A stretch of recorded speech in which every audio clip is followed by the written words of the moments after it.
Love.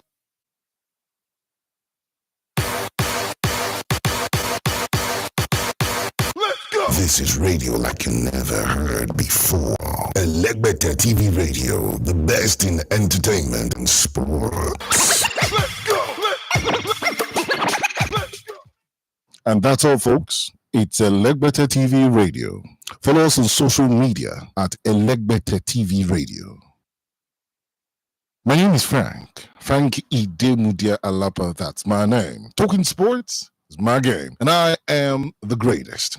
I love listening to Elegbete TV Radio for undiluted, unadulterated. It's probably replicated, but still not yet duplicated. It's sports only on Elegbete TV Radio. I seriously love listening to it. Hello, everybody. What's up, people? My name is Timi Dakolo, and you're listening to Elegbete TV Radio. Stay tuned.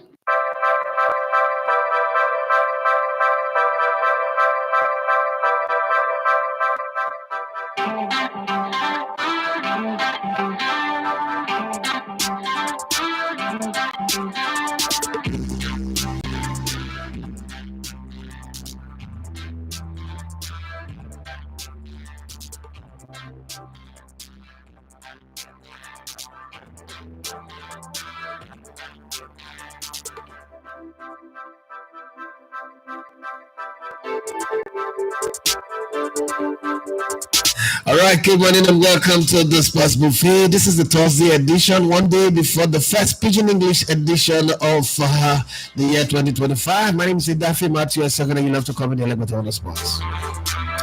Yes, it's going to be a possible father versus son FA Cup match this weekend.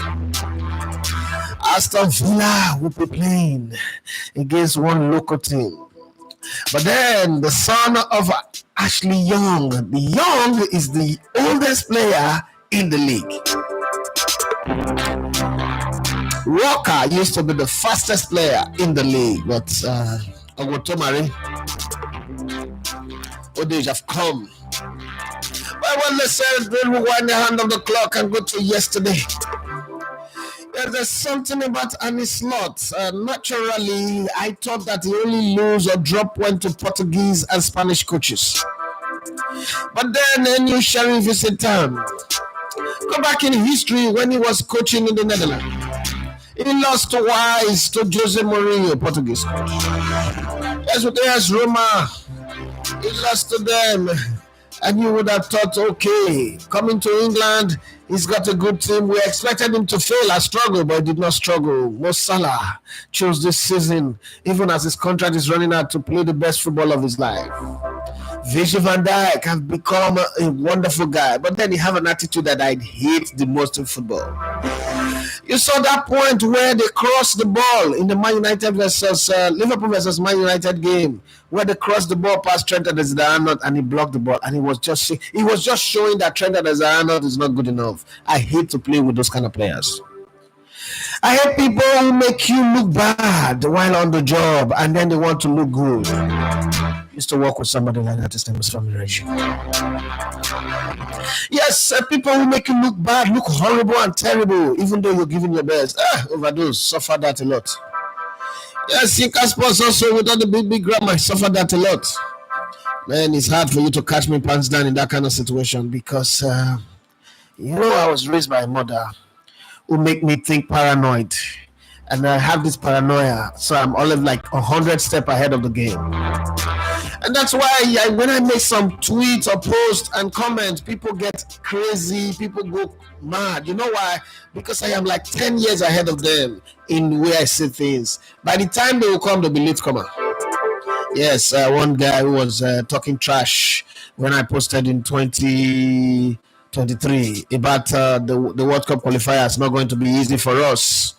Yesterday I saw him, he replied, he said it took too much beer 2 years ago, that was why. I understand that kind of feeling, just like what I tweeted about this new coach. Now some people don't understand it. The trend that I put there does not mean I'm wishing him bad, but I'm just saying he's not going to succeed, not because he's not a good coach. You cannot plant apple in Nigeria. Not like apple is not good. The seed is not bad. There's nothing wrong with the seed. Just that apple need certain kind of condition to work. Yes, Pep Guardiola is a great coach until players start getting injured and will not realize that they can lose matches.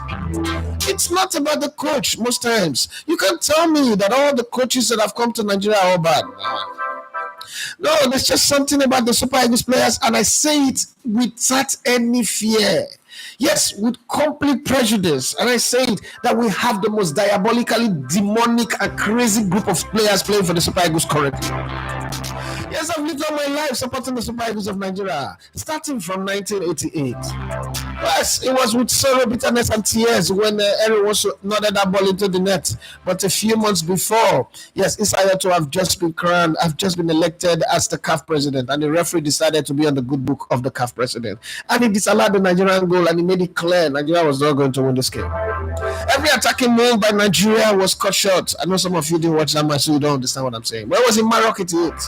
It was the finals of the African Nations Cup. That was when I fell in love with the Super Eagles of Nigeria. Just in case you don't know. But before then, I'd also fallen in love with the green, white, green. In Saudi 89 it was when we played against Russia. 30 minutes into the game, we already focused down. Yes, and it was a time where people watch football communally. It's not just sit in your house and lock your door and watch it. No, one, there is no lights, and somebody have light, they put it on top of the drum, they connect battery from the car. Yes, Uncle Benji. Yes, Uncle Benji was a guy, was a cab driver in SSN Road that year. 1989, Saudi. Yes. We had that moment when Nigeria came from 4 goals down to equalize 4-4 and win the game on penalty. Yes, Christopher Hen, those were the days where we heard those names. Yes. Oladimeji Lawa, Mutu, the headmaster, Adekboju, Udukagbade, Sam Elijah. Yes, we heard those names. And I fell in love with the national team of Nigeria. Because it was a spirit. It was like the American dream. You know, the Nigerian spirit will never say that. And since then, since 1989, where were you in 1989? So when people say I don't love the Super Eagles of Nigeria, the Nigerian national team, I just look at them and like, yeah, you're crazy. Do I need to carry a cross from Owerri to Calvary first? Why? Because I've given my blood, I've given my time, I've sweated, I've done everything. I've even lost money, big money that I've not invested in myself. I'm still paying the debt today. But then somebody think I don't love the Super Eagles, I'm wishing them bad. No, it's not that.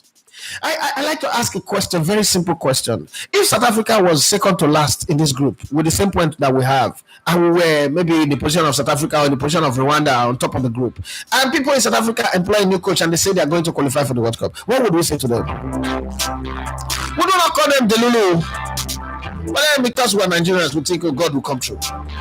Yes, God is always coming through, but we're suffering. What sort of God is coming through? No, God does not play football. Preparation, proper arrangement, articulating of ideas and plans, and knowing what you're doing is what makes football work. Football is not magic. If it is magic, Arsenal would have won plenty Champions League. Football is about preparation, having the right players, having the right squad, and putting them under the right condition. It's not even enough to have one of the best stadiums in the world like the Emirates Stadium. Yes, I tell you that for free. Like my former chairman would say, I tell you. Yes, I tell you that for free. Even if you have the best stadium in the world and you don't have the right squad, like you have a rubbish coach like Arsene Wenger, you will keep making excuses. And Nigeria is on the match again, like in the days of MK Abiola and Basha Tofa, on the match again.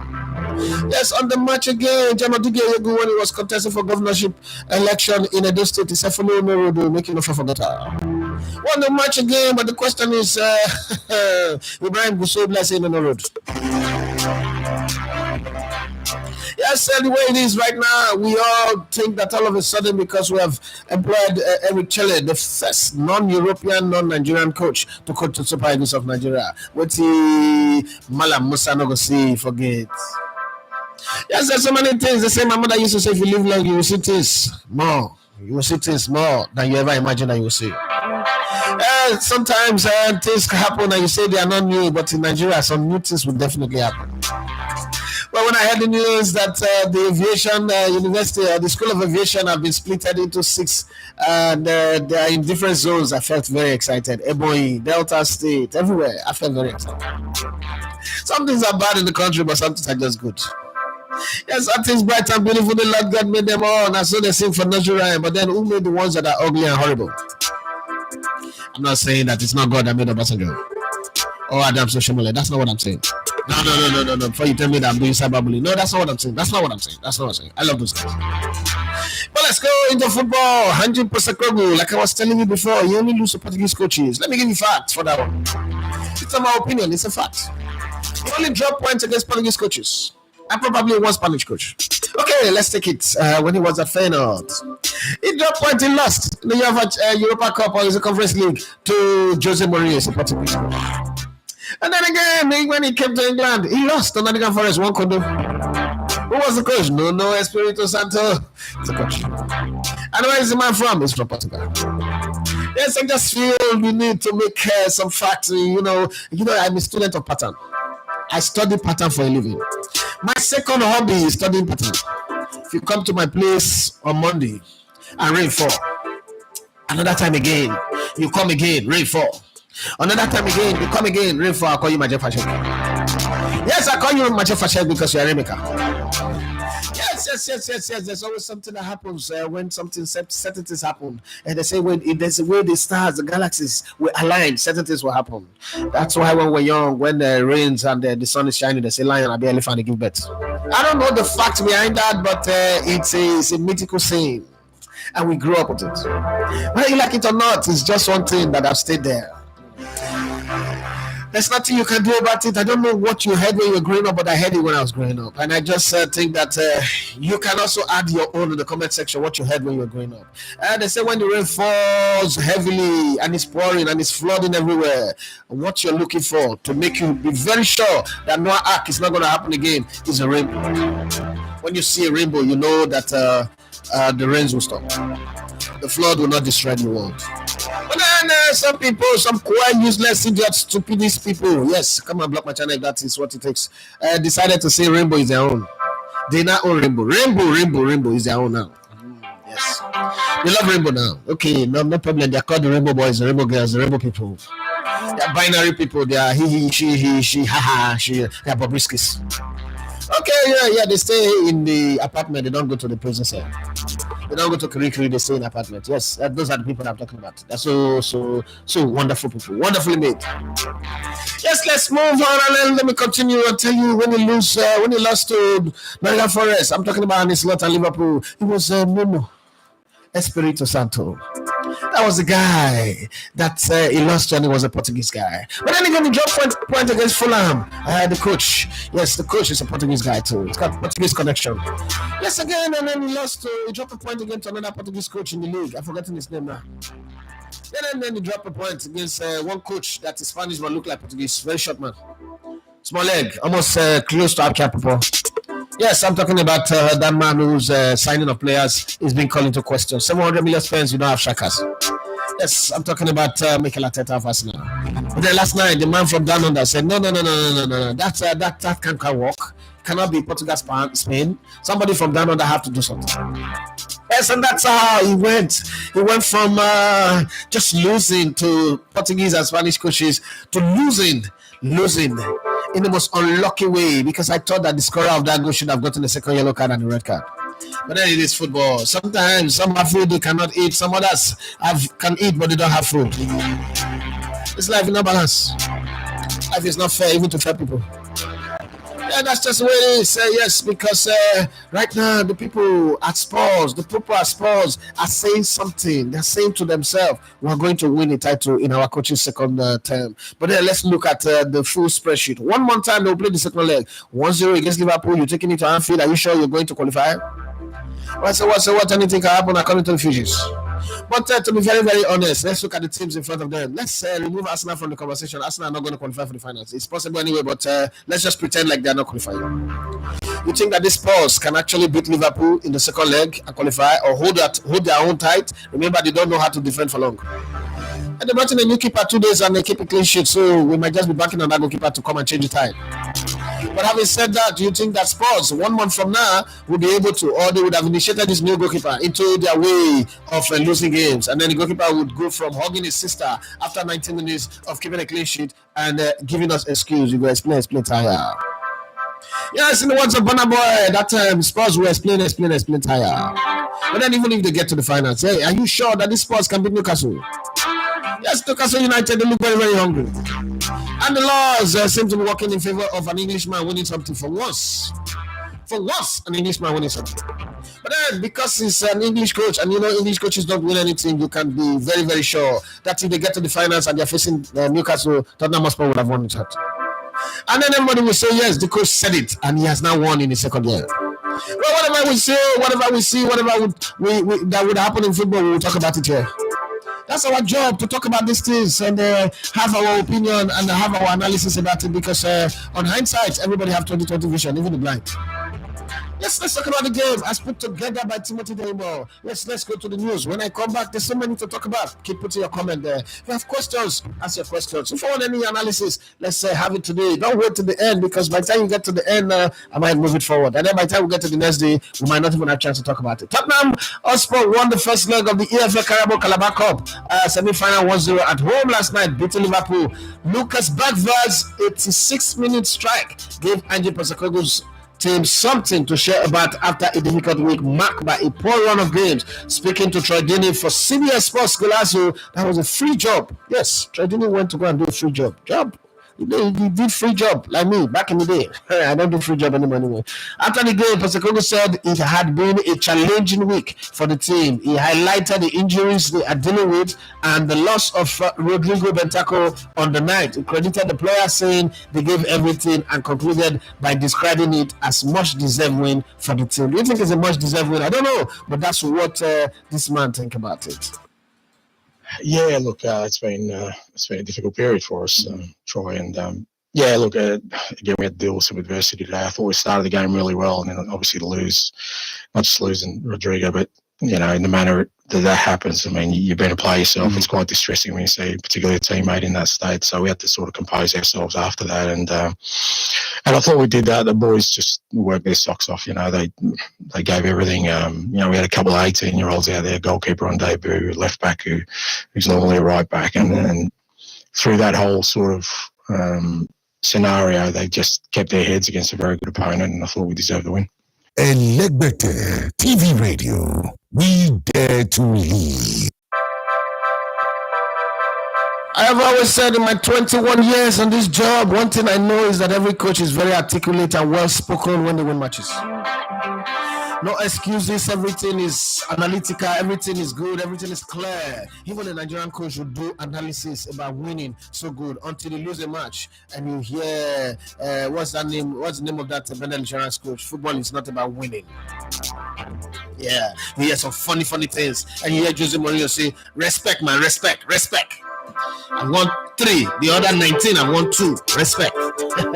Yes, let's put it down. Let's go to the man who did not win last night, who's always winning, who's always doing things right. But yeah, last night he did not win, and he did not play Trent Alexander-Arnold. So nobody's going to blame Trent Alexander-Arnold for making them lose the game, because Virgil van Dijk the other day was just shaking his head like a Gamal is a fool. Yes, bad leader. Yes, and that's what I call them. Bad leader. When I play with you and I make mistake and you're putting all those kind of display in the camera, well, something you can come to the dressing room and we'll talk about it, or in the training ground you want to show the whole world that, oh, you're the good one, I'm the bad one. Man, you're a fool.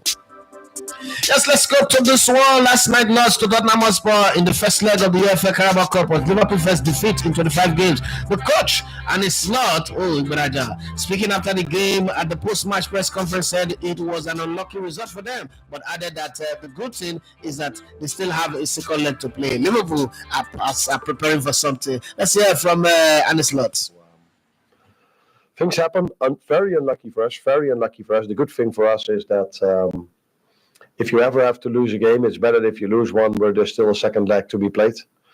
And far from ideal starting position for us, because they have a really good team. Probably some players come back for the second leg. So far from ideal to lose here. But if I ever have to lose, I prefer to lose. If there's still a leg to be played, then it would have been only this game. Mesdemoiselles, mesdames et messieurs, je vous dis bonsoir. Je m'appelle Oufama Magdamot et ce soir, je suis avec Elegbete sur Elegbete TV Radio. All right, let's go this one. You know that there's a church in Texas. Yes, in Dallas, Texas, there's a church. It's called the Potter's House. Yes, the pastor have white beards. They call him the pastors of pastors. But he's also baby oil pastor. Yes, he's a pastor of PDD. Yes, so by extension, it could be the pastor of Bonabon. But then there is House on the Rock in Nigeria. But then there is Potter's House in Dallas, Texas. Dallas, Texas. That's where you should put your mind on. Dallas, Texas. But West Ham is not in the hands of the Potter.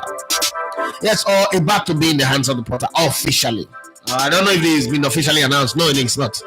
But it's about to be officially announced. But you see, until something is officially announced, I don't do breaking news. You have to wait because you can just be there now.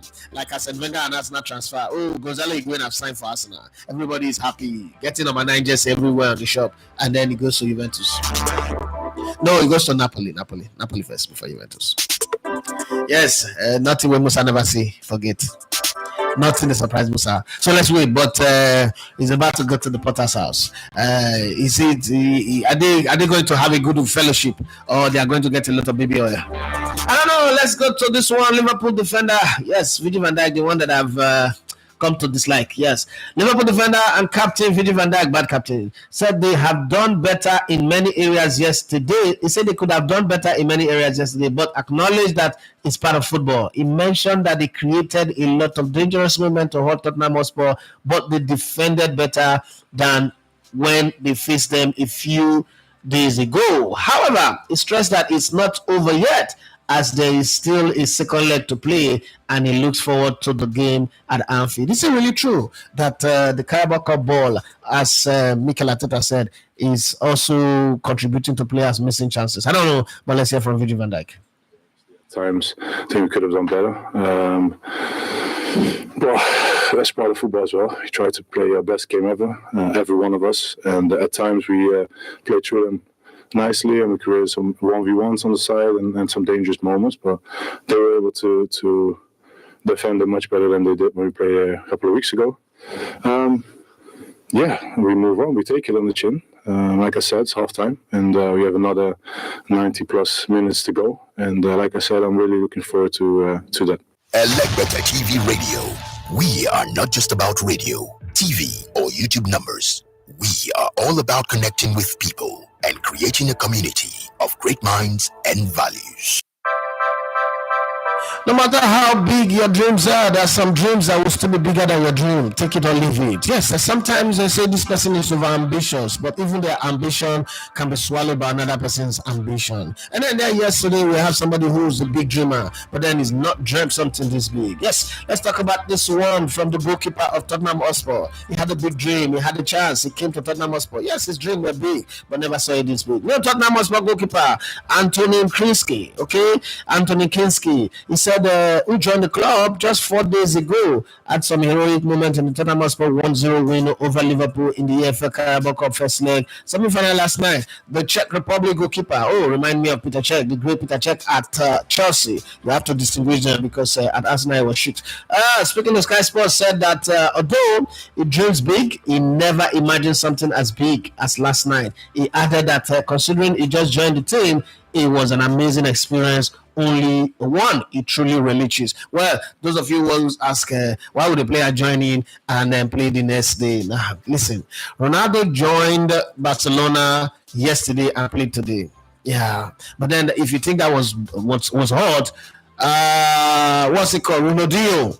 He joined Barcelona in the morning and played in the afternoon. Yes, that's sometimes when you're good. The rules are made for average people.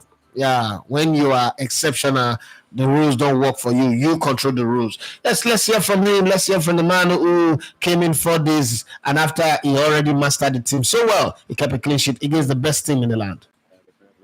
I would say I'm a big dreamer. I always make my own visions of the future, but probably this dream, I have never dreamt this one. So yeah, amazing, and I'm really happy for the whole club because I came 3 days ago and everything works so good. All the people are kind. So yeah, I'm so happy for me, definitely, but also happy for them and for the whole team that we made it. But still, yeah, just the first leg. This is radio like you never heard before. Elecbetter TV Radio, the pathfinder for radio. Well, everybody that I've spoken to, everybody that I've had a conversation to about this Kinski guy, everybody keeps saying he's going to be one of the best goalkeepers in the world.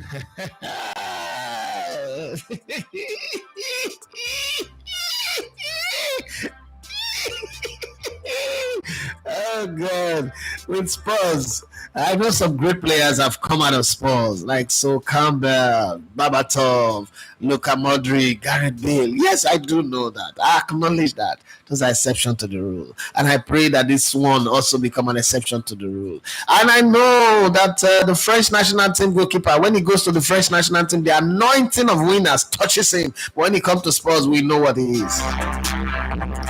Yes, so I'm not going to sit here and be saying that this guy is going to be exceptional, because when the bad anointing of Spurs settle in, when he eats the pudding of Spurs, the pudding of losers and failures and excuse givers. Oh God. But to be very honest, that guy's got some good distribution, that guy's got some good passes, and his ball anticipation was fantastic. His positioning, his eyes, his direct vision and his peripheral vision, fantastic. Under the barrage of a Liverpool attack, what a way to get his baptism of fire. But he came out unscathed. It was like gold going through fire, getting brighter and shiner as it was going through it. It was nice. It was just poetic goalkeeping in motion. It was lovely. It was amazing. It was nice to watch him. But then he was wearing his Spurs jersey. What is there to like about Spurs? It's nothing about Spurs that is nice, but the goalkeeper was just nice. The goalkeeper was beautiful. Let's be honest here. Even when your enemy does well, you have to say it. Yes, there's no way Ukraine can tell me that they don't think that Russia is a great country. Forget about the fact that they're fighting a very, very foolish war. Well, it is what it is. Russia the winner, Ukraine are the loser. That's what you get when you vote a comedian as the president. Let's come back to the news and the stories that we have. Let's go away from football and jump into basketball, because that's what the doctor prescribed. Dr. Timothy Demo, the mathematician. Yes, sir. The way I see my son, that little boy is going to be a mathematician as well. This boy loves numbers, and then he loves cars. I mean, I don't know where it's going to go, but let's enjoy it for the moment. Okay, for those of you who always say that you want to call in, you want your voice to be on the show, so that in the future, when you are replaying the video, you would hear your voice. Well, you've got your chance. Yes, 07025000069. That's the number to call. After this one, you can call in. Just call in and let's see if we can hear you talk. Yes, it's very, very important. Let's get in on the conversation. But until then, let's go to Golden State Warriors. Their poor run. That poor run is crazy. It still continues, okay? The Golden State's poor run of form continued as they were blown out once again in back-to-back home games, losing 114-98 to the Miami Heat yesterday. The team's star, Steph Curry, he spoke in frustration, saying they need to dig deep, like they're going to redeem. Digging deep every Tuesday. They need to dig deep like they're grave diggers. Dig beyond 6 feet like they're treasure hunters to be able to get what they really desire. That thing that they're looking for, their heart desire, will be provided, because they need to dig deep. Because right now, nothing is happening. So they need to dig deep to find a way to fight out, and they believe that they are a good team. They fight their way through it all. Just like Pep Guardiola's Man City. They're going through their tunnel right now, and things are not good. The man who is a freak of nature, who can take a three-pointer from downtown, who can just throw the ball with his eyes closed, turn away and be going, and he knows that it's going to wrestle in the net. This time around, it's not happening. Even the greatest players need a good podcast. Yes, that's exactly what I'm saying. Michael Jordan wouldn't have been able to do 6 rings if he didn't have Scottie Pippen and Dennis Rodman and the rest of the guys that he had with him. Yes, let's put it on to that one and say thank you very much to Timothy Demo. If you're not following him on IG and on X, he's at TMT_Demo. TMT, the money team, or Timothy at Demo. Demo is spelled DEHINBO. Timothy Demo, fantastic guy, wonderful guy, loyal to the core, guy that I love, and he's also a fantastic writer. If you read, he's writing for a lot of websites, the Elevated. www.elevatortv.com and a host of other websites, and he writes very, very well. I love his writing. I like to read about him. But then this weekend we're going to a place where, oh my God, yes, we're in a place where father will play against son. It's going to be the first time in England. I don't know if it has ever happened before, but in my memory, the memory that I have still goes very far, like Fulani man trekking from Niger to Nigeria. But one thing I know for sure is that as far as it is, I have not seen father play against son before. Yes, Kasper Schmeichel was never able to play against Peter Schmeichel. It never happened. Yes, they wanted it to happen, but it never happened. But one thing they both have in common is that they won their first Premier League title at the age of 29. Father and son, yes. We've seen father and son and grandson, yes, play for the same club. Yes, Cesar Maldini, Paulo Maldini, and the little unknown Maldini that does not have skill. I always say that football is not for the rich. They thought I'm joking. But then we have Kluivert and his children. Patrick Kluivert, Justin Kluivert, and the other ones. They're all, into the football team. The father is a coach of Indonesia, and I'm not making a mistake. Patrick Kluivert made all of us do Jericho like Pastor Chris, assistant pastors. Before Pastor Chris learned that thing, start doing that thing, Patrick Kluivert was a guy.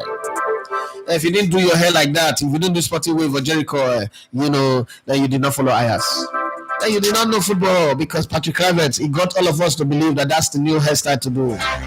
You barb your head punk like a Ghana man, and then you put in Sporting Wave. If you don't have Sporting Wave, you put soda. If you don't have soda, you must find something sharp. Yeah, some people are laughing now because I know that they tried it. You tried to put it in the comment section. You tried it. That's what makes this community good. Yeah, we say the truth. We don't have packaging. We don't fake life. Yes, we say all the truth. But let's look at some. This is transfer window. But I sit here and I was asking myself yesterday I was asking myself for 2 hours. I was analyzing something.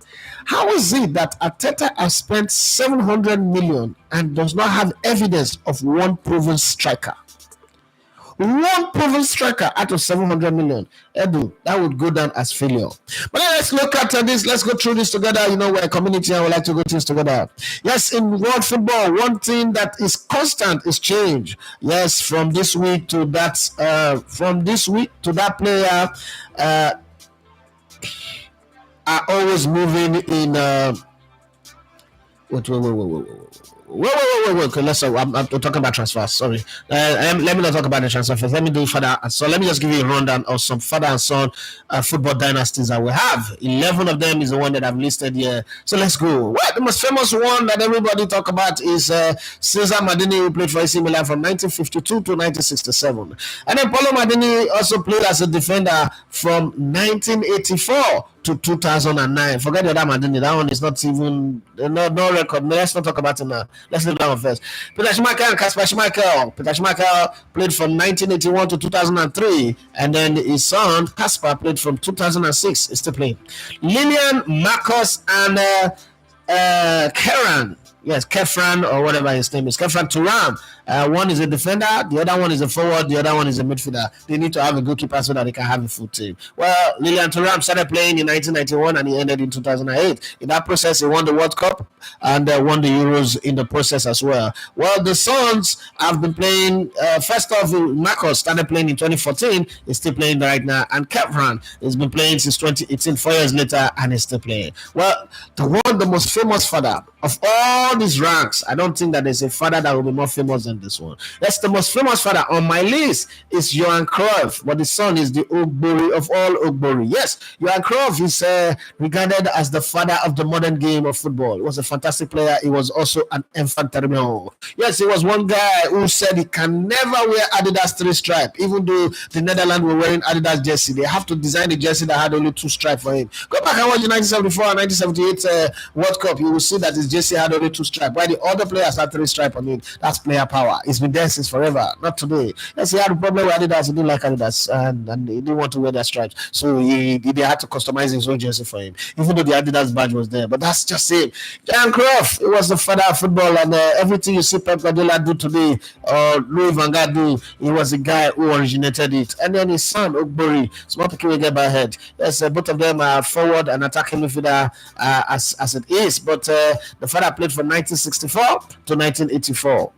20 years of great football. But then the Sun played from 1992 to 2010. Nothing of note, losing the finals with Alaves to Liverpool in 2001, where Michael Owen became a Ballon d'Or winner. Well, we have Danny Blind and Danny Blind. Danny Blind was a defender almost in the class of Paulo Maldini and Franco Baresi. But Danny Blind, this guy is really blind. Yes, both of them are defender, but the Son can play as a defender, as a midfielder. That's why I don't like utility player. Choose one position and master a jack of all trade, master of none. Well, I don't like that one. Frank Lampard Sr. and Frank Lampard Jr. Left back and midfielder. The father was a left back from 1967 to 1986, almost 20 years. That's 19 years of good career. Well, the Son, 1995 to 2016. Patrick and Justin Kluivert, striker, winger, and forward. I don't know what that means anyway, but Patrick Kluivert started playing in 1994 and retired in 2008. The Son has been playing since 2016 till now.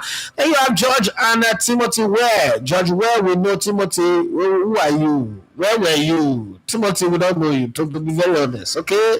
We know George Ware, but Timothy, please shift. Football is not for rich people. I keep saying that. George Ware started playing in 1984 and he retired in 2003. The Son has been playing since 2017 to present. We still don't know him. Well, let's go to the family of Abedi Ayew Pele. Yes, the father we know, the children, so they're just there. Yes, football is not for the rich.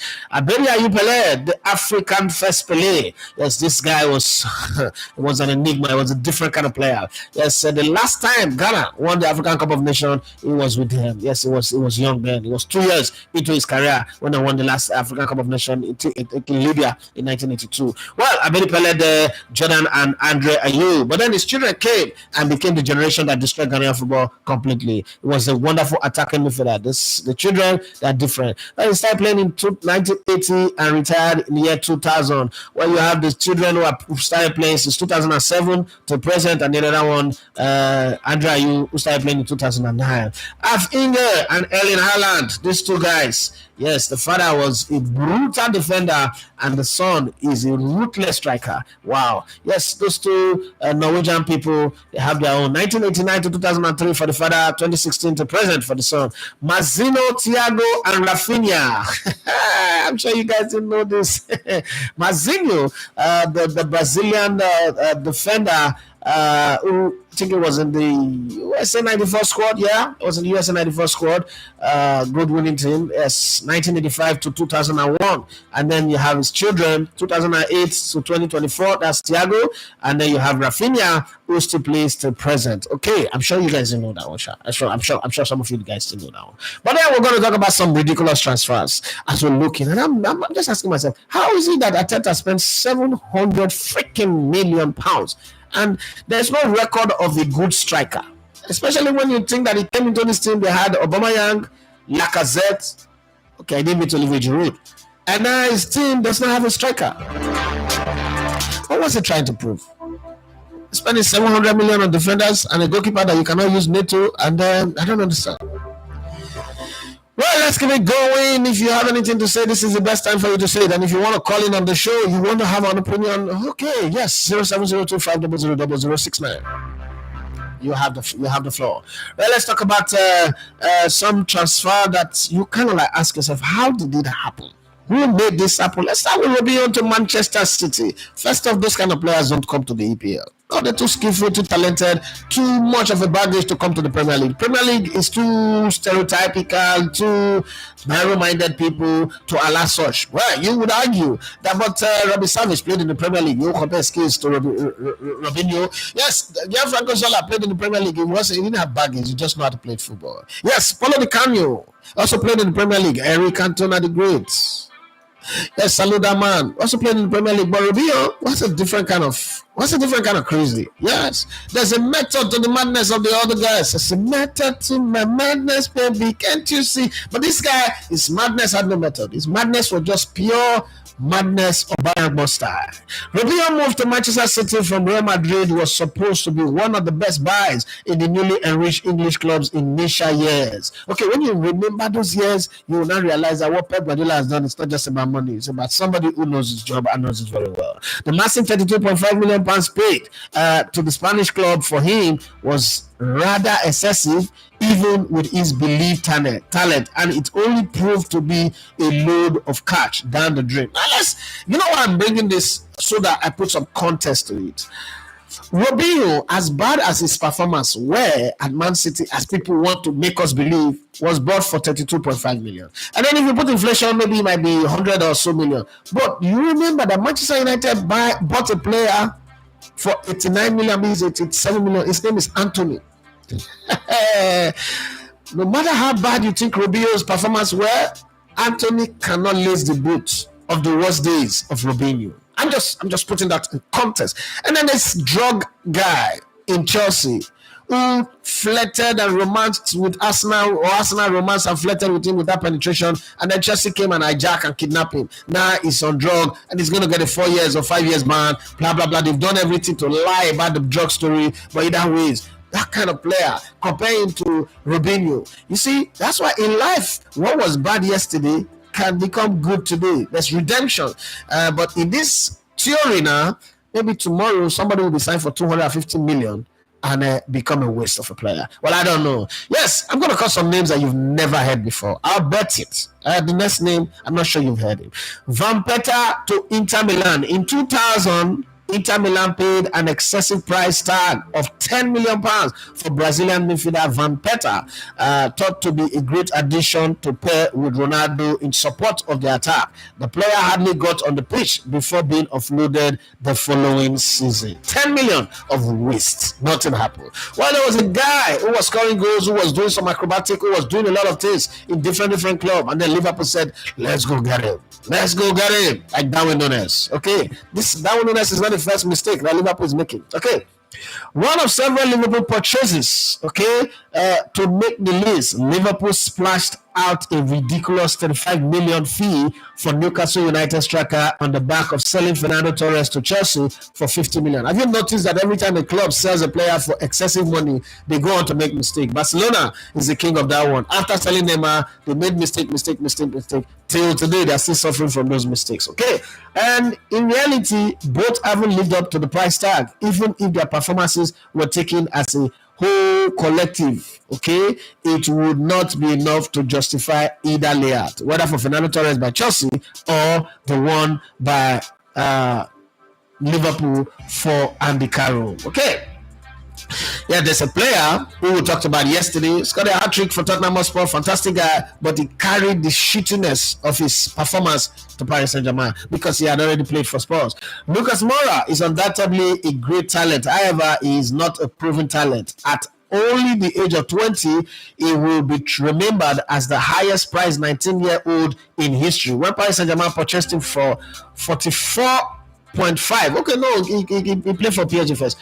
From Sao Paulo, as announced by Sky Sports. In the long run, it may turn out to be genius, but having paid so much for a player that has never kicked a ball in European club action, the Parisians are playing with an awful lot of money when the young side joins the club officially in January 2013. Let's go to this one. Everybody said he was the next David Beckham. They shared the same name. It was, they also have something similar characteristics. He was a showboy, he was a fine boy, he was cute, he was handsome, he was that kind of guy. He was a ladies' man. But then his football didn't match. Only that when he plays against Arsenal, there was just something about him. What? Lucas Moura's price tag makes Tottenham outlay of 15 million for David Bentley look irrelevant. Back in 2008-2009, the Blackburn Rovers youngster was thought to be the next great thing. However, another moment of too much too soon came to pass, and there's still a turn in the side of Spurs till this very day. Oh, David Bentley, but he scored a wonder goal against Arsenal. Let's not forget about that. Well, this guy, I hated him for some kind of stupid play. I remember him very well. His name is very nice, but his game is very ugly. Okay, that's what you see. Ugly things in a beautiful place. Okay, in 2008, Ajax Amsterdam smashed the then Dutch Eredivisie domestic transfer record for Heerenveen forward Miralem Soleimani with a fee of 16.25 million. Since that time, he has made 186 appearances, scoring 54 goals. However, he has hardly become a household name around Europe to have justified the record fee in all of Holland. However, that could change in the near future as he's only 23 years old and could make this list again before it's all over. Okay, let's talk about one that some of you would not know. Some of you have heard the name, but you don't even know if he's a scientist, if he's a philosopher, or if he's a football player. Okay, arguably one of the greatest Brazilian midfielders of all time. This is a guy, the first person that I saw play football with glasses on, right? Socrates' move to Fiorentina was thought to be one to bring prosperity to the Viola. However, this move to Italy became nothing more than a life of non-stop partying that was believed to be the Florentine club's marquee moment of the 1980s. Became nothing but an exercise in ridiculous. Okay, nothing happened in that deal. But Socrates was a great player. He was a great player. It's just that his demons found a fertile ground, and they just decided to overtake his game. Okay, let's talk about this one. Some of you know him, some of you don't. Johan Elmander, who went to Bolton. Swedish international striker Johan Elmander can be likened to Major League Baseball Javi Lopez, who gets by the first few years, but came contract year is all about getting the business done to sign a new deal. Does that sound familiar to something that I say about a lot of players? Jack Wilshere, Theo Walcott, Ramsey, Rashford, and a few English players play average. When the contract is about to end, they give you one awesome performance. You give them one big contract, and then they go back to being a lame duck. Yes, Elmander has saved the best performance throughout his career for the final season before he moved in 2008-2009. He somehow snared the Bottrop Wanderers in his web in order to make a £12 million move for him from Toulouse. Only 18 goals from 3 seasons and 92 appearances hardly makes that much money worth it. Okay, yeah, some players are just like that. They are just front stars of the highest order. Fulham FC's biggest bust and record transfer fee all in one was Steve Mallet. Remember, you guys remember this one. Yeah, in 2001, it cost the club 11.5 million to transfer from Olympique Lyonnais. 7 games, a 2-month injury layoff, and sacked manager later. He would spend the rest of 2001-2002 season on loan at Marseille in France before being released by the London club. Now, this one, it made the list, but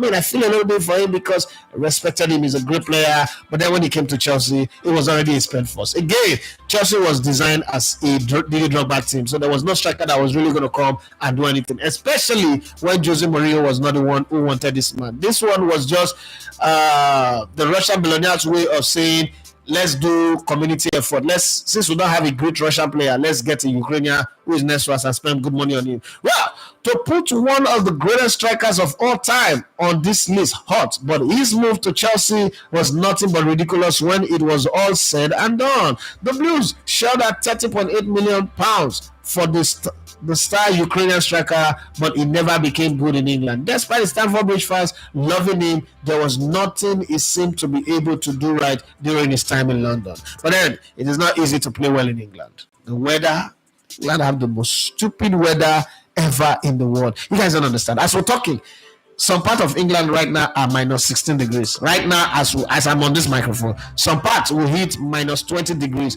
And then why that is happening, somewhere in Los Angeles, fire is burning and ravaging things. Well, my wishes to them anyway. Okay, let's talk about Zlatan Ibrahimovic. He's a great player. We all agree. Fantastic player. But that's some moves that he made. And they were just good for the noise and for the stories, nothing more. Okay. Now known as collectively the most expensive footballer ever, Zlatan Ibrahimovic's move from Inter Milan to Barcelona was one of record book, as the Catalan club paid 59 million plus Samuel Eto'o for the Swedish hitman. However, what was so ridiculous is that a year after that massive fee, he was shipped back to Italy despite only scoring 21 goals and providing 13 assists in his first Spanish campaign. Oh my God. Wow, Rocky Santa Cruz to Manchester City. Remember this guy? Scored against Nigeria in France 98. Yes, the Paraguayan. I guess Mark Hughes truly saw something we all did not see in Paraguayan Rocky Santa Cruz. He also played in Nigeria 99. What else would have convinced him to splash out 17.5 million pounds for the player to come to Manchester City. Cruz would never recreate the form he had in his only good English Premier League season at Blackburn Rovers and has been spending his time around Europe on loan after loan ever since. This one, he's a good player, but something just did not click somewhere. But it was good when he played for Spurs, okay? But for Liverpool, it just didn't happen. It wasn't his team, okay? It wasn't his team, but he was a good player. I mean, as an Arsenal fan, I'll tell you for free, that was a good player. Robbie Keane is the one I'm talking about. In perhaps one of the strangest transfer situations ever, Liverpool purchased Robbie Keane from Tottenham Hotspur for 20.3 million in the summer of 2008. Keane was thought to be the perfect centre forward to pair with Fernando Torres, as he had the ability to drift back and help create for the Spaniard as well as score for himself. However, he never settled on Merseyside, right? Nor was he truly given the chance, as Rafa Benitez shipped him straight back to Tottenham Hotspur for 12 million, seeing the Reds net an £8 million loss. But if it takes a weird transfer saga like that to see the Reds finish second in the league and nearly clip the title like they did in 2008, save for the slip-up of Stephen G, they can do that every year for all I am concerned. That's football for you. Some weird and ridiculous transfer that has happened. I can't go through all the list, but that's the one that I have because I've got you guys, and then I need to go through your comments as well as if you want to call, this is the time for you to call. We've got 10 more minutes to the end of the show. Let's take it from the top. Okay, Adewale Saka says, good morning, boss. Good morning to you. Peter Wanada says, hello, everybody. What's up? We're fine. Adewale Saka again one time to say, I like this jersey. Okay, thank you very much. But come on, your eye for another person. Your mama not tell you something you like another person. Yeah, Peter Wanada says, my name is Peter, and you are listening to Elegante TV Radio. I like that. Thank you very much, bro. Peter Wanada says, good morning, all. And then he went on to say, balls are beginning to dry. Age is catching up with Walker. Can't run anymore. Yes, Adewale Saka says, the irony, Young being the oldest player and Walker being the fastest. And Jalafma says that this NFF, the worst administration. Well, Adewale Saka says, hoping the new Super Eagles coach will succeed. What's your definition of succeed? What's your definition? Win the AFCON? I don't think we're going to win the AFCON anyway. Qualify for the World Cup? That would be the miracle of one miracle. But when we go through, and this is the setup. In March, we will play 2 games, right? We play this March in September. No, we play March, I think in July, and then in September. And those are the 3 months for all the games that we'll get, okay? Now, no, let me be sure. Let me be very, very sure. I think, shit, I don't know. Adebowale. No. I have this one. I have it saved up somewhere. Let me be very, very sure. So that, okay. I know I've got it. It's Prince Adewale should be sure. So the FIFA windows as it is for the month of March, Nigeria will play against Rwanda away from home. I'm not sure we're going to win that one. I'm not sure, but let's hope that we win it against Rwanda. It could end up in a draw. And then in the same match, we will play at home against Zimbabwe. Okay, we just might get a draw again or win this one. We might win this one. So March 21st or 22nd, we will play away to Rwanda. Then 24th or 25th, we will play against Zimbabwe. After that, the next game is in September 5th or 6th. We will play against Rwanda at home this time around. And then we will go to South Africa on the 8th or 9th. Let me tell you for free, this game is a lost game, not a draw, a lost game. So I'm going to do some mathematical calculation for you. Lesotho, Nigeria, we're playing away. Lesotho got a draw here in Nigeria. Remember, we might win this one. We might, okay? We might, because that time will be in crunch time. We'll be looking, pressing calculator, praying, Father Lord. And then it's also very close to the African Cup of Nations. It's the second to the last game. Then Benin Republic, Ghana Throw will come to Nigeria. I don't know what it would bring, but at that time, we would either have lost out of the World Cup, lost out of second spot, that we are just dejected and hopeless, and probably Benin Republic is looking to qualify with a win, and then we will say, okay, let's go and do spoiler. I don't know what's going to happen. It's hard permutation. But what I like to ask people is, we're second to last in a group of 6, right? And Rwanda is first, Benin Republic is second, South Africa is third. If Nigeria was in first position in that group and South Africa is second to last, and they employed a new coach, would we be okay if South Africa is saying that they're going to qualify for the World Cup? Would we not look at them as they are being crazy? Well, that's one of the things that you need to look at when you're doing all these permutations that you're doing. But whatever it is, Nigerians believe that once you say this type of thing, you are a hater. Well, we will fold our hands and watch who is doing cha-cha-cha and who is not doing cha-cha-cha. We'll find out later in the conversation. Yes, so Ademole Saka, you might as well really define what you mean by succeed. Because if we have the World Cup qualifiers blown and we did not qualify by 14th of October this year, we already know whether we qualify for the World Cup or not. That team will be dejected, coming to camp. Nigerians will hate them, Nigerians will boo them, because this is a World Cup that a lot of them want to jump out to Canada, US, or even Mexico to go and be selling tomatoes and be fighting against bull, okay, until they can cross the border and enter US again. So if you look at it carefully, by October, we have already failed to qualify for the World Cup. We don't even make the playoff. Then you know that the following month, which is the African Cup of Nations, which we are already qualified for, might be difficult. And at that time, Nigerians would already start taking it out on the coach. The coach will be under pressure. Under pressure. That's what the coach will be playing. And things will be very, very difficult for him to go to the Nations Cup motivated. Okay? And they might even just say, we'll fire him before the Nations Cup, bring in interim coach to go to the Nations Cup, and then we'll go there and go and do rubbish again. Well, I don't know. This is the worst case scenario. We could also miraculously win all 6 games. And then one way or the other, one way or another, South Africa, Rwanda, and the rest, because winning all 6 games means that we will beat Rwanda, we will beat Benin Republic on the last day, we will also beat South Africa. Oh, that's three games that we must win. The question is, can we win them? Remember, of those 3 games against the teams that are above us, we are playing 2 away from home. The only one we're playing at home is the last one. As at that time, Iboma will say, we would have already known whether we're qualifying or we're not. It's a whole long conversation. We're going to keep having this conversation until October 14. But until then, I need you, Adewale Saka, to define what you mean by succeed, okay? A definition of succeed. Because even if you're saying we're going to win the African Nations Cup, let it be known. Say, I told you so. That the next Nations Cup is dedicated to North Africa. It is North African team that will win the next African Cup of Nations. Morocco is leading that chart. Egypt might come out of nowhere to be part of it, but maybe not Tunisia, but it's going to be between Morocco and Egypt. So Nigeria winning it, we lost the chance last time out. Okay, let's go on. The Lawa just says, I wish the new coach and Nigeria the best of luck. I hope he succeeds. That's all.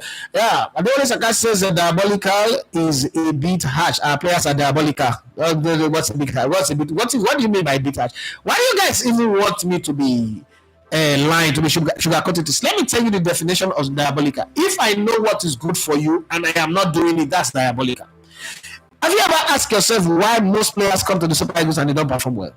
Whether it's Sadiq Umar, whether it's Taiwa Wani, whether it's Victor Boniface, you think all of them are not applying themselves. It's as simple as the certain players just do not like to play the ball to certain players when they play for the national team. Go see watch Nigerian football players without sentiment and watch the way they release the ball in their club as against the way Nigerian players release the ball in their club because it is needed for the team to win. Nigerian players release the ball at the national team when they run into a cut-the-sack. Okay, a dead end, an ejeba, and they don't know what to do. They just can't give you the pass. They don't give you the pass. They don't receive the ball, and then their first instinct is that I'm going to set my teammate in a better position. That's the meaning. Or in the context of this conversation, that, my brother, is diabolical.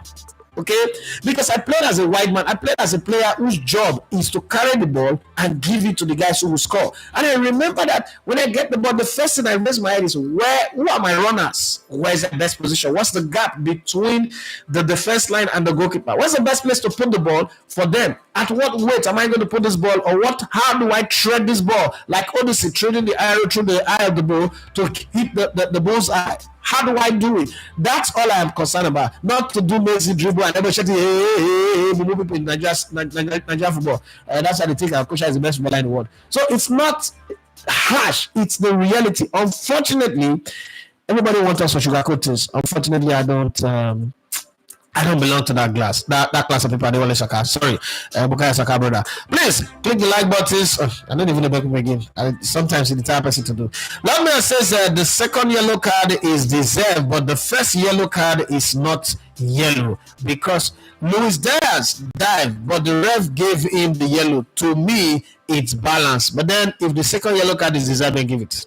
Okay, you have your own conscience to deal with for giving a fake yellow card in the first place. But then that second one, because if that man was given a second yellow card, then they would. But again, it worked in favor of Spurs. Now everybody's fine.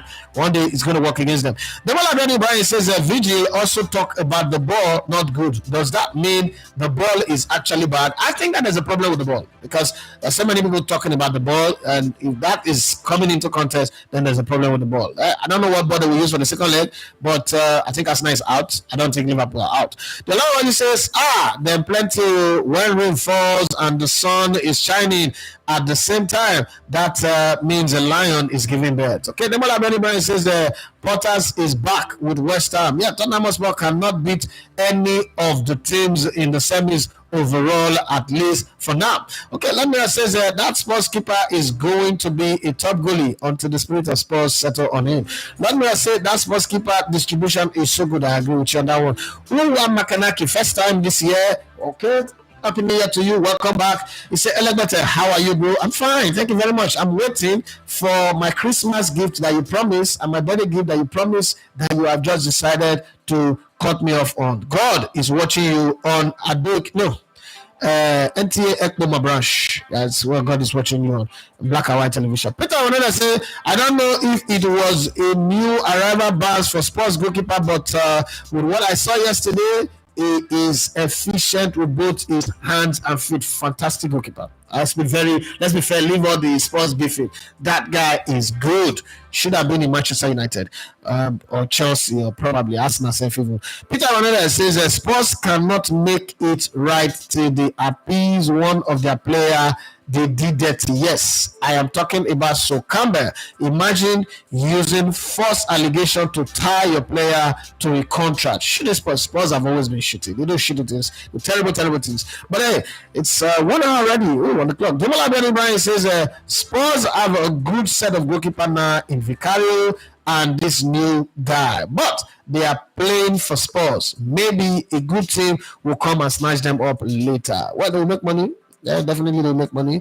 But winning titles, I don't know. Yes, but again, of all the teams that are in the competition, who deserve to win the Carabao Cup the most? I think it's Newcastle. Yeah, I think it's Newcastle. Spurs, I never wish them well. Even if Spurs will win the Carabao Cup, for instance, and then be behaving like they won the World Cup, the World Club Cup, and the UEFA Champions League all together. So I don't even want them winning anything. The stress will be too much. Olafa says, I have a question. How do players and coaches feel going home to their family after a loss? Saw Arteta's face and reaction and wondering how he will handle this. His children and wife at home when he gets home. The funny thing with the wife and the children, there is a natural behavior that is forced on family members. It's called the sage mentality. They are always defensive of you. They will tell you, you did well, don't worry. They will disguise, you did well, you were winning says it's not a big deal. I mean, this is just one defeat. It's not nothing much. For players and coaches, that's the way it works. Because again, let me tell you, for family members, no family member give a damn about the result. I'll tell you this for free. You know what the family members care about? That's your weekly wage. That's where their heart is. Where your treasure is, that's where your heart is. That's where their heart is. So for as long as you're making that money, okay, anything to do to make you feel motivated to go on and go and make that money, secure the bag, it's okay. Families don't care about the trophies. Not even Cristiano Ronaldo and Lionel Messi's family. You think they really give a fuck about whether you win that World Cup or you don't win the World Cup? No, just try and do everything to make you happy so that you can go back again and be making that money. So for them, it's more of the money. You get the best. Listen, if you've ever had a family member who's into sports big time and any big money, you know that your job is to be an encourager and a motivator. You will take even their shit. If they shit, they're not flush, you will flush them. It's part of what superstars do. guys, this is celebrity win. I mean, it's my job to flush it. So it's very, very few family members that would see you as a superstar and not even give a hoot about it. But the truth is, it's not as bad as coming to training the next day to face your coach. Especially, you know where it's bad? Let me tell you where it's bad. When you play for a coach like Jose, that's why he doesn't last on the job. It's not because he's not good. When you play for a coach like Jose, so I saw one interview. Cesc Fabregas was talking about Jose Mourinho and comparing him to Arsene Wenger. That Arsene Wenger to him was like a father, gave him opportunity when he was young, 16-year-old, and trusted him with the team and made him a captain. But you see, when he played under Jose Mourinho, what was different with Jose Mourinho was that Jose Mourinho is into the detail. Jose Mourinho tells you everything the opposition will do. How they will come, the enemy will come like a mighty rushing wind, but my tactics, my standard, the Spirit of the Lord will raise the standard against them, right? Now, if you consider go playing under Jose Mourinho, you know that this is why it happened, because he already told you to be for one is to be for harm. With Arsene Wenger, you're not told all that. You're not given those details. You're just told that you are the best, go there and play, like father telling his children that they are the most brilliant, the most beautiful. Now lie. Some children are ugly. Somebody I born in good monkey. But long story short, you now realize that, this is my fault. So going back to training the next morning, knowing that, God, coach tell us, say, now like this they go play, now like this they go take, if they go ever score, now like this they'll take score. This is what we supposed to do to take stop them, and then you don't do it. That next morning after defeat, now that will happen. Going to your family is not really. It's not really as hard, because for as long as they are living in a comfortable house, they're living fine, they don't even want to see you sad, because they know that when you're sad, the house is moody, there's no excitement, there's no, let's go buy ice cream, let's go take pizza, let's go to one place or cinema. So that one dampens the mood. But naturally, the hardest thing for footballers is going to training the next morning to face a coach. And then for a coach, when you maybe you gamble with your tactics or your selection or your substitution, were not done right, the next morning you start coming with ultra defensive behavior, and if you have very senior players in your team, and you have to face them, and also have to go and eat humble pie, take your responsibility, and look for somebody to throw under the bus. It's not easy, but hey, that is what really is. But for family, that's the easiest part now. Look at, let's say Arteta sold Aubameyang, Lacazette, and Nketiah only to buy Jesus, a guy who says he is not a goal scorer. Number 9, it tells me that Arteta prefers a defensive setup than an attacking one. An indictment on Arteta. Lucky Ogali, I love your football mind, but you see, your football opinions are sentimental and not factual. So let's put the fact on the table. Arteta, Arsenal with Lacazette, let me even add Olivier Giroud and Aubameyang, did not make the Champions League for 5 years, did not score as much goals as the worst goal return of Arteta. Arteta with a Jesus who says he's not a goal scorer, chased the best team in the world to the titles until the final day. Arteta with Lacazette winning Golden Boot could only end in 8th, 7th, 5th, and the rest. Didn't even make the top 4. So your analogy is not an indictment on Arteta. Your analogy is actually a prop on Arteta. Arteta may not have signed strikers, but his team has scored more goals. His team have kept more clean sheet. His team have become stronger. So you cannot call that an indictment. Listen, fact trumps sentimental opinions and emotions. That's just the truth. You might have an opinion, but you see, with me, the thing is, you know how they say sin will find you out. With me, you're better coming with opinions that are fact-based, because what you just laid out there is an opinion that is based on sentiment because you have a bias towards against the man and you want to make him look bad. No.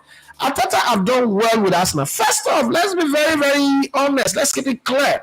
The 2 best teams in England in the last 10 years have been Liverpool and Manchester City. Arteta came in and usurped Liverpool under Jurgen Klopp. So bad, Jurgen Klopp had to run away, because at this point now, he wasn't only chasing Man City and Pep Guardiola, he was also going to chase his protege. So that was a problem. Again, and let's be very, very clear about some things. Arsenal does not really have that kind of money. The owner of Arsenal just spent 5.5 billion to build the SoFi Stadium. It has 7 franchises. Arsenal is the only club in the world where the owner has 7 franchises. In ice hockey, in NFL, in basketball, in baseball, and then in soccer or football, as the Americans will call it. Now, you have to understand that wealth distribution is different. My father gave birth to 57 children. His friend gave birth to 5 children. Even though my father was richer than his friend, all his friends' children are successful and living large. My father have children that are millionaires. My father also have children that are paupers, church rat. I'm caught in between. I'm not a pauper yet. I'm not a church. I'm not a millionaire yet. I'm not going to be a pauper anyway. But I've been through that road before. So wealth distribution is hard. This is the plain truth. And when it comes to signing of players, if you look carefully, Arsenal have always, apart from the signing of Declan Rice, Arsenal have gone under the radar of 50 million. Then they got Kai Havertz. And you know why they got Kai Havertz? Because the 2 players that they were looking to sign at the time as strikers were on the 85 and 90 million. They couldn't get them. That's also the reason why Mikhail Madrid transfer was delayed till we dodged the bomb. Because they wanted it amortized in such a way that the payment is stretched over 10 years. And the Ukrainians were not listening. So either ways, you're going to give some credit to Arteta. He's also opened the back door for youth team players like Skelly, Waneri. He met Sakade, so you can't even say he did anything. But then he's also sold a lot of players who were deadwoods in the team. So yes, while we would accuse him of doing a rebuild on top of a rebuild, the truth of the matter is, no matter how you look at Arteta's reign, is coming at a time where the 2 superior teams were just not relenting. And if you want to judge him, you want to be, judging him by that amount of money that they spent. Ask yourself, how much has Manchester United spent in the same period that Arteta is there? How come they're not even in the top 5 or top 6, top 7 bracket? They are somewhere below the top 10, right? They are in the bottom 10. So you have to also be very clear. And Man United have signed strikers. They have Joshua Zexi, Rasmus Allen. They have Anthony Martial. They've got Anthony. They've got what's the other guy? Rashford. All of these guys. Have they scored more goals than Arsenal? No. And they say other teams also who's got strikers. Have they scored more goals than Arsenal? No. So it's not an indictment on Arsenal. Let's on Arteta. To be very, very honest, Arteta just couldn't get past a man who have a team that is superior, and the superiority is an enigma of a striker called Erling Haaland. That's why they won the treble.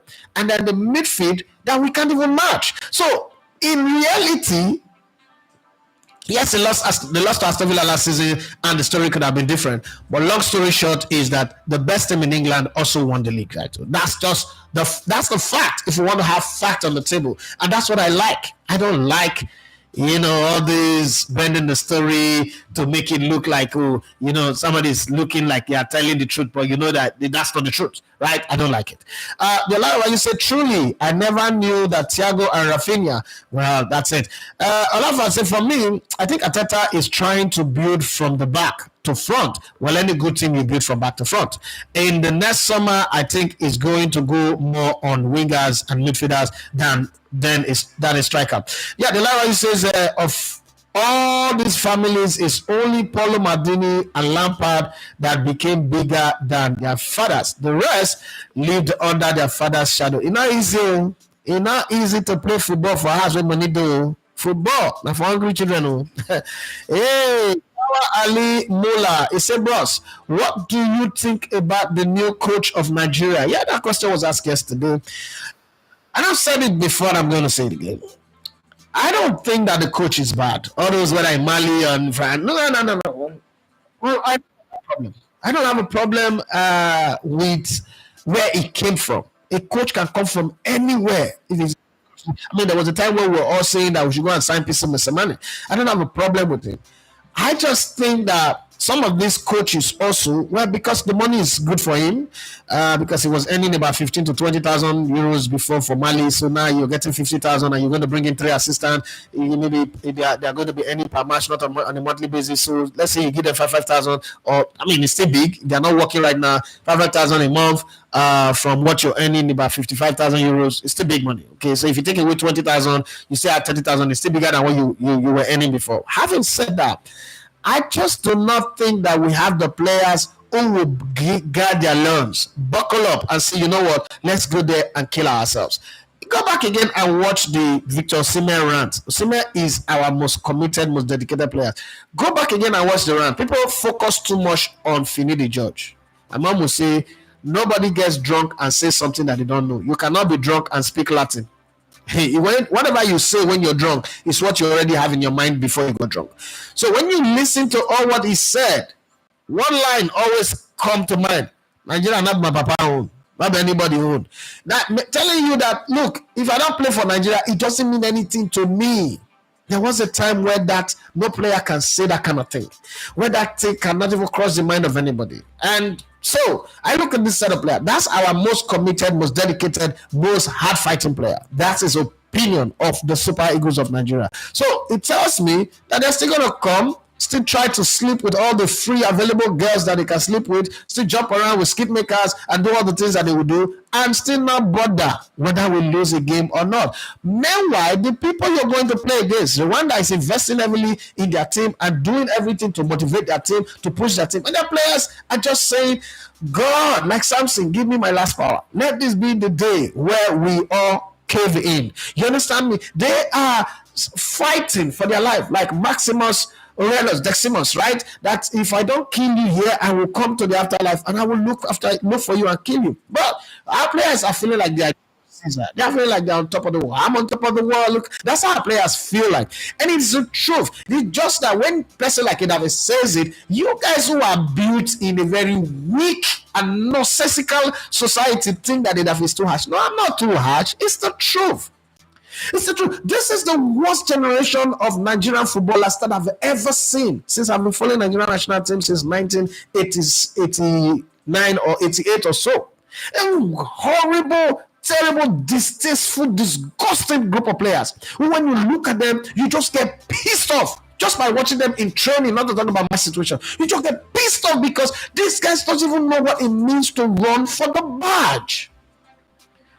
It's not coaching. You can't tell me Somebody Lisa is bad, Samson Sessa is bad, Austin de Guevara is bad, Pissarro is bad, Ganotro is bad. Everybody's bad. Fuck no. The players are shitty, and we should say it. It's not every day you blame coaches. So this coach is just going to come, do the best that he can do, speak English and French together. The players will complain that they don't understand the language. The Super Eagles are divided along tribal lines. The northern players are in their own corner. After the coach say whatever I want to say, they will go there and listen. I double dare a coach of the Super Eagles to be bold enough to share the experience that they experienced in the national team of Nigeria. Like if they can say the truth about the Super Eagles of the Super Eagles is like secret court. When you go there, like, I don't want to say what I experienced because people will say I am saying it because I feel and Nigerians are the most gullible, daft human being in this world. You know why? In Nigeria, for as long as the players are successfully rich, they can never be wrong. You know, because we just think that, oh, you are Victor Osimhen, it can never be wrong. Some Boniface, it can never be wrong because he does some nonsense on social media and we think that that's what makes him a football player. Okay? So we always look at all of those things. That's why giveaway is the way to buy everybody in this country. Giveaway. A pastor can rape your mother and do giveaway and you look like him. A politician can kill your entire village and do giveaway and you hail him. Right? That's the kind of people that we are. Truth be told, it is not the coaches. I don't think that there's been any coach, whether it's a Guavon Finidi that's coached the national team that's bad. The players are rubbish. And nobody seems to be bold enough to talk to them because some have godfathers, someone you shout at them, they'll call the NFF president or they'll call one person, one place, and then you start having problems. Ask yourself, let's not even go into that one. That's a private conversation. Let the people who want to have their battle have their battle. But to be very honest, I don't have a problem with the coach. He's going to fail not because he's a bad coach, but it's going to fail because the setup is bad. If you plant a good seed on a good soil, but you keep using hot water and acid to water it, would it grow? That's what our players are. Our players are hot water and acid. Simple. That player says Anthony no fit lace Martinelli boots, not to talk of Rubinho. Locke says another thing I have always maintained about Arteta is he is learning how to coach with Arsenal. This is why he doesn't have what it takes to finish strongly. Okay, let me even agree with you on this one that you are right. The other 18 coaches that are finishing below him, are they also learning how to coach with the teams that they are coaching? He's been there for 5 years. In 5 years, he finished 8th twice, finished 5th once, and then has finished 2nd twice. In those 2 occasions where he finished 2nd, or the time where he finished 5th, or the times where he finished 8th, the coaches that finished under him, please, what happened? You know the problem, and I said it in that my short. A lot of you people believe AFTV more than the team that you're saying. Arsenal with their investment. You remember that press conference when Mourinho gave a breakdown of why Man United cannot win the Premier League title, when he talked about the players at Man City, the ones that are legacy, they've been there for 5 years, they've been there for this was a legacy, this was a product, this was a quality. And then you look at Man United player, and then he started giving you a catalog of where they finished in the Champions League group stage, got knocked out, all those things. That's where Arsenal is right now. But we have this Indomie generation. Unfortunately, lucky guy, I look at you like an older person. I don't look at you like a younger person. We have this Indomie generation so saturated on social media. So we use that as a yardstick. Eddie Howe has been coaching Newcastle now for how many years? He's not finished above Arteta once. He's a bad coach too. He's learning on the job. He's been coaching for a very, very long time. Angel Postecoglou is consistent, so let's give him the benefit of the doubt. The most experienced coach, what's his name? In the Premier League currently, Mr. Good Evening. Okay, he coached at Arsenal, took them to the finals of the UEFA Cup, and were beating blue, black, and red. But UEFA Europa Cup, sorry. And then he's been at Aston Villa since. Okay, he's got a stable squad, he's got everything going. What is making him not finish above Arteta? Because Arteta, by your own position, is learning on the job. Somebody who's learning on the job finished has chased Pep Guardiola closer than any other team in the league, and is learning on the job. My brother, I want to learn on the job like that, Sharp. Look at went on to say, Lord Mayor, Martinelli get boots. Person will suppose the answer Martins because he is English, not Brazilian. Well, whatever you say, but the comparison that Lord Mayor did was very correct. As bad as Martinelli is 1 million times better than Anthony. Simple. So you might be angry, but that's the truth. Lord Mayor said, bros, no vessel. If Arsenal is knocked out fully, I don't mind if Spurs or Newcastle win the cup. Never will I want Liverpool to win it. I don't have a problem with Liverpool. I'm not a Liverpool hater. I don't have a problem with Liverpool. Liverpool winning it doesn't bother me. Newcastle winning it doesn't bother me. But Spurs? Spurs? Nah. Let me say, luckily, Martinelli fit bad for now as una thing. But Anthony, now and forever, no go ever reach in 15 goals a season. Beautiful. That's something. That's a good reminder. Olafa said, I think Tottenham Hotspur goalkeeper yesterday, Kinski, had a good game. Even when he was signed 3 days ago, he put on a show. Olafa says Liverpool will be going away to Forest and Brentford after the FA Cup. That might have a tough outing, and looking at it, that they will be traveling more in this second phase, and some are to tough places. Okay, Victor Malalu says, I remember Socrates in 1982 and 86 World Cup. Ben Constantine, he said, good morning, boss. Good morning to you. Happy New Year, everyone. Okay, the last one said, but to me, Ibrahimovic wasn't really a flop at Barcelona. It was. Even though he didn't really match the standard, it was before the move to Spain. He was a flop. He knows he was a flop at Barcelona. But then the excuse is always that Pep didn't give him a chance. But then Pep didn't give him a chance because he had Messi. And we saw what Messi became. Alaba said, boss, how do we measure this? That Coach Dan took the Chan team and qualified them to a competition we've not been able to in like 3 or 4 outings, and a new coach comes in to take over all his hard work. I'd say, listen, for me, these are the basis for my trade that people don't understand. And again, if I am the coach, honestly, you know that these Chan Eagles players are not going to play in your Super Eagles. Why take this team and put yourself under pressure? Because this is what's going to happen. These players go there and they go to China and they go knock out in the group stage. The pressure has started even before match. So everybody, and then Nigerians are not going to believe that the coach is a bad and it's not a good coach. They're not going to believe that again. They will say, oh, he couldn't even do well with Chan. A team that the home-based coach used to beat Ghana 3-1. Listen, when Nigeria beats Ghana, nobody cares whether it's their international players or their local players. Nigeria have beaten Ghana. So the trap he's walking into is something that the NFF could have saved him from. Just the same way England FA saved Thomas Tuchel from all of those trap of those qualifiers and say, wait till January. There's nothing bad if they had told him, wait till your qualifiers. Start now touring Europe, going around Europe, talk to your players, your new set of players, Secretary General or the team secretary in the BHO, travel with him across Europe and have a conversation with these players, share your ideas with the players. Why? That's what I would have done if I was the NFF president, and say, okay, you know what? Ijabor, go and do your chan. You understand me? Qualifying is already a win for you and your backroom staff. But go and do the chant and then come back and then we'll have a conversation. Okay? That would have made sense because you're not going to be assistant coach or the Super Eagles coach anymore. So you should have given him a chance. But hey, it is what it is. This is Nigeria. And in Nigeria, many things happen that you're wondering, how did anybody even sit down and think about this? Oluwadara says, compliments everyone. Hello, sir. Your thoughts on Coach Charlie? I think I've given my thoughts enough on that one. Wisdom Oga say about the foul on Isak against Arsenal. Wasn't that supposed to be a free kick? Yes, it was.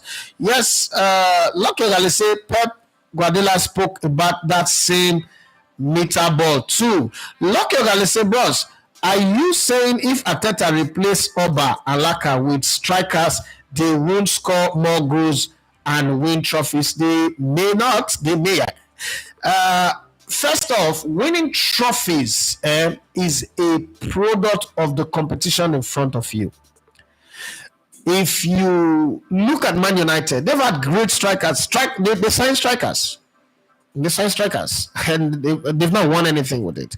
So, if the competition in front of you is still better than you, would they have signed a striker that is better than Haaland? Liverpool have Cody Gakpo, Darwin Núñez, just Luis Diaz, Jota, Mohamed Salah up front. Please, what have they won since Arteta came in the league? You understand? They've not won anything. Arteta came in and won the FA Cup. Arteta came in and won 2 Community Shield. But because it's Arteta that won it, it's not a big deal. Somebody will go and win this Carabao Cup, the useless Carabao Cup that all the big teams are not supposed to be playing now. It will be a big deal. It's a big deal. Arsenal lost 2-0 to Newcastle in the Carabao Cup, and it's a shame. This same Carabao Cup, the great Arsene Wenger didn't win it. What did we say? No, it's not a competition. It's not supposed to take it serious. Now Arteta lost it, and it's a big deal. What are the guarantees that signing those players? Because the Liverpool that signed all these players are also playing in the same position that Arteta is playing, and nobody's complaining. Nobody complained about Klopp. Liverpool still haven't won anything. This is the second half of the season. We're making it look like playing 19 games and sitting on top of the league means you have won the league. Many teams have played 19 games and sat on top of the league and they win the league. Nobody said anything. When Arsenal 2 seasons ago were on top of the league for the longest period, every single game day, people say they're going to lose it. Now Liverpool on top of the league, everybody say they are going to win it. What is different about it? It's just that you guys have a sage mentality about Arsenal and Arteta. You just think, listen, there are places where I think it's done wrong. But if you holistically put Arteta's 5 years on a scale, he has done things well 90% of the time. And I cannot in good faith and in good conscience criticize him. Aubameyang was shit. I said it before, even when he was winning the top goal scorer, Aubameyang was shit to the team. One, you have to deal with a team that is broken completely. You fix that. You have to deal with the dressing room that the mentality is bad. This is a Arsenal thing that people used to say they have a soft underbelly, they can be bullied. Now you can't bully Arsenal. Arsenal cannot do a free kick. They can have 20 corner kick and they can't score one. Now they scored more corner kick than any other team in the league. But then you know this thing that people do. Let me tell you something, okay? There's an experiment that was carried out. Somebody wrote on the board 1 to 100, but at 99 he made a mistake. He wrote 98 and 100. He didn't write 99. The whole class picked on that fault. They didn't remember that he wrote 1 to 98 accurately.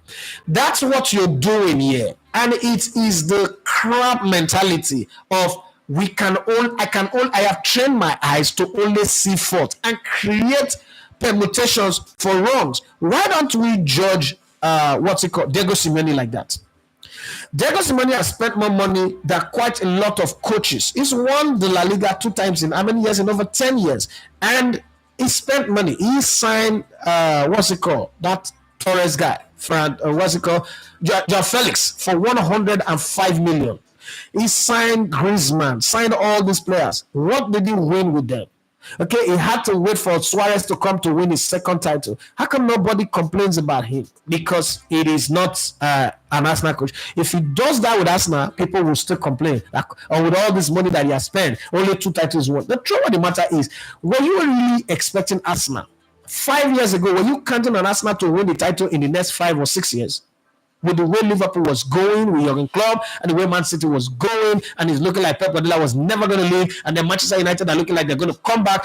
Chelsea was going to go through their tunnel and come back. Was Arsenal really in the conversation to win anything? They lost the title to Man City. You really think that that's a team that lost the title to Man City twice should be blamed? It's not like one Nottingham Forest came out of nowhere and overtake them and won the title. Arsene Wenger that you were praising yesterday was at the hem of affair. Every other team slipped up. Arsene Wenger allowed Leicester to win the Premier League title. And you're talking about Arteta.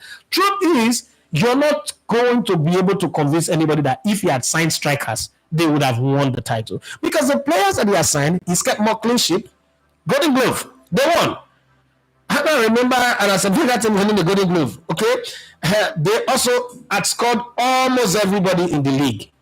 Keep the cleanest, the least number of goals conceded. And then you're here telling me that if you are signed a striker, they would have won. What's guaranteed? Okay? Aston Villa that have more strikers. Tottenham Hotspur that have more strikers. Liverpool that have more strikers. Why are they not above Arsenal? If that is the criteria to judge, okay, the basis for which you have given doesn't really fall in line. So that's my own problem with the analogy that you are giving. It's not like your analogy is not good, but it doesn't follow sequence, because again you have to prove that yes, so this man because he not signed striker. Look at other people that have more strikers, they are ahead of him. How come he finished ahead of Liverpool twice and Liverpool have more strikers than him? Liverpool also have more defenders than him. Like there's no defender in Arsenal that is in the Virgil van Dijk level. Virgil van Dijk has mentioned for Ballon d'Or. There's nobody in the Arsenal team that will even get the list in the Ballon d'Or. This is Gabriel Magalhaes who came from Brazil, who's learning how to speak English. Let's be very honest here. And then you have a defense line that is always getting out injured. Okay, so how is it that same coach who is learning on the job is apart from Jurgen Klopp, who is a master, a PhD holder on the job twice? No, I mean we're not gonna count that one for him too. Christopher Martin said, please make it clear. Some people may think that it's the Rafinha currently playing for Barcelona that is related to Thiago. No, not that Rafinha. Lord Mayor say, boss, I love your passion of the game of football. Which other sports are you passionate about, like football? NFL. I like NFL, basketball. NFL and basketball. I like the ball crushing energy, the originality of the NFL. I like it, and the whole swag that comes with it. I love basketball too, because there are so many things about basketball that are unreal. That have you sat down? If you, I'm a behind the scene person, so have you ever sat down to watch all these podcasts where they're talking about matches, Michael Jordan, Magic Johnson, Irwin, what's that guy, Boston Celtics guy, what's his name, man? Oh, that's the Boston Celtics grid, that white boy that plays like the Eminem of basketball. Oh, Father Lord. But you know what I'm talking about. The Boston Celtics guy, what's his name? I've forgotten. But you guys know what I'm talking about. All of those guys, and then the NFL team, everything is just very, very exciting. Luckily, I say I have never watched FTV. Secondly, the standard is the people above him. How many? Not below him. Beating Pep is the benchmark, not overhyped Howie. And the problem with your standard is Arteta better than Pep? That's what you would ask. Is Arteta in any shape, form, or size better than Pep? No. Does Arteta have the same materials that Pep have? No. Just now that Pep's material are bad. Look at Arteta, look at Pep. And even in that same season, Arteta is dealing with the worst injury reign. So when you talk about this, you're shooting yourself again in the foot. If Pep is the benchmark, listen, speed. Ferrari is the benchmark for speed. No, not Giannis now. The Celtic guy, the old one. Giannis now white. Giannis is black. Giannis is Nigeria. What's his name?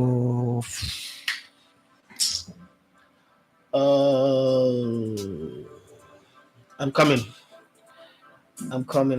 Something.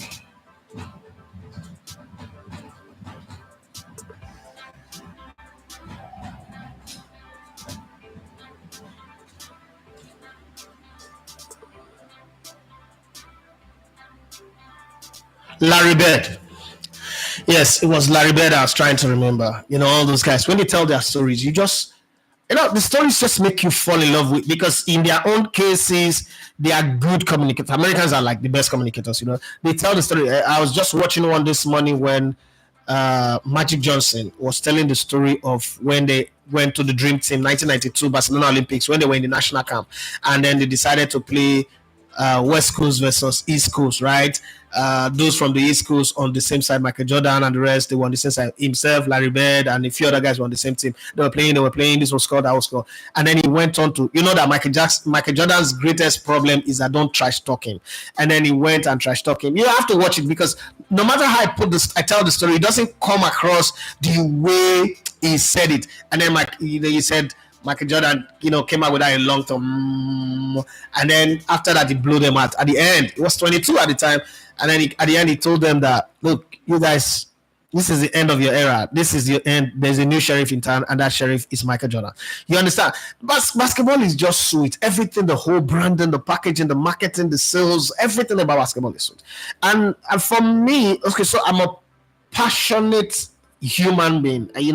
My element is fire. Some people are water, they're calm. Some are earth, they're calm. Some are wind, they are, disruptors like me. My element is fire. So fire is the most passionate element. It's consuming, it's wild, right? So for me, that's why, for instance, I tell you, like, a preacher like Adeboye cannot convince me with any word. Because that's not my kind of guy. He's just not there. A TD Jakes, a Paul Adefarasi can manipulate my mind, okay, if I let them be. But I'm a thinker as well, so I'm a Freemason, I'm a thinker. So I will ask myself, like, what the hell is this guy saying, right? So naturally, sports that I gravitate towards are sports that have energy. That's why I don't understand squash. I can't understand it. Golf too. I don't know what's exciting about golf. I can never get the hang of it. All right, I don't understand it, right? Luckily, said, but bros, Liverpool have not finished second after City with 2 points. They didn't lose to Aston Villa with Jesus playing up front. Are you saying a better goal scorer in this team won't give? Liverpool finished behind City with a point. They have a better scorer. They even have the guy who won the highest goal scorer. Tottenham Hotspur have two of the best scorer in the Premier League. They finished outside the top four. Yes, they have Harry Kane and Son Heung-min. Son Heung-min even managed to win the Golden Boot. They didn't finish in the top four. Listen, Lucky, argument and analysis are not the same. As much as I love your presence here, you're a member, save this argument for roadside people. This thing you're doing is an argument. You're not putting fact on the table. You're putting supposition. And you're supposed to be somebody who's training footballers. The first lesson I learned in football, professional football, Monday Sinclair said there are no ifs in football. IF. There are no ifs in football. Football is predicated on reality. Fact, figures that can be proven. What you're doing, you're putting Arsenal in a bubble and creating a utopian situation for them separately and allowing the others to be in a dystopian. How can you say in your word that you're not measuring him against the others? So you're telling me that every other coach, Erik ten Hag won the league in Ajax, in the Dutch league, Arteta's not coached anywhere before. All the other coaches that have been below him, Jurgen Klopp, who's won Champions League, who's won everything, far below him. You're not measuring him by all those, but you just isolate him and you measure him by Pep Guardiola alone. And because he cannot beat Pep Guardiola, he's a Lenny. Listen to yourself now. Let's judge your life. Let's judge you as a person on that kind of standard and see. Liverpool have finished behind what's it called? Pep Guardiola twice with 1 point. You remember that season that they lost the title by hair's breadth, goal line clearance, VAR view. Wasn't that 1 point that they finished behind them? Did they not even outscore Man City that season? Does that make Liverpool now your club? You will not say Liverpool your club is a bad coach? Is a learner? No, you can't. Man City have what it takes on all front to play and do everybody. They have more money, they have more quality players, the team have been together for long. This is one season where the core of the team is in trouble, and you see how they're playing. It's the same coach, the same master tactician, the same guy who's done everything, who's been there, done that, have a wardrobe for it. He can't do anything. The same Steph Curry, who's put the ball in the basket, it's been losing after losing after losing after losing, back to back. He's turning on his own because the core is not there anymore. That's how football is. And sometimes one player can affect your core. There's only one coach that I have seen, and his name is Sir Alex Ferguson, where even the core of his team is not there, he can win you title. And that I rest my assumption, and I don't say it's fact, but I rest my assumption on the fact that referees were manipulating matches for him. But if you come to the strength of playing on the field, my brother, let's not forget that all this one that you're calling Arteta and Lena. So, if 115 can charges come true, I said I have 2 titles. So, the same way Liverpool also have some titles to pick up. So, let's not forget. Let's just leave all that on the back burner. Lord Mayor Giannis is the beat Celtic. No, I was talking about Larry Bird. And the rosters of this one and the rest of them. Well, that's where we come to the end of the show today. 1 hour, 40 minutes. Jesus Christ, that's so long. This show should be 1 hour now. Why was it extending? Wishes like Lucky Galin, that'll be the problem. They're not going to start the conversation early. The end, they drag the show to the wrong side. Well, let's do this again tomorrow in Pidgin English. My name is Idafi Matthew Sogane. If you like, choose your dream. If you like, sit down, fold your hand. Somebody like Lucky Galin can analyze you tomorrow, say you know sabi anything. That's all I have to say. Bye-bye and have yourself a wonderful day.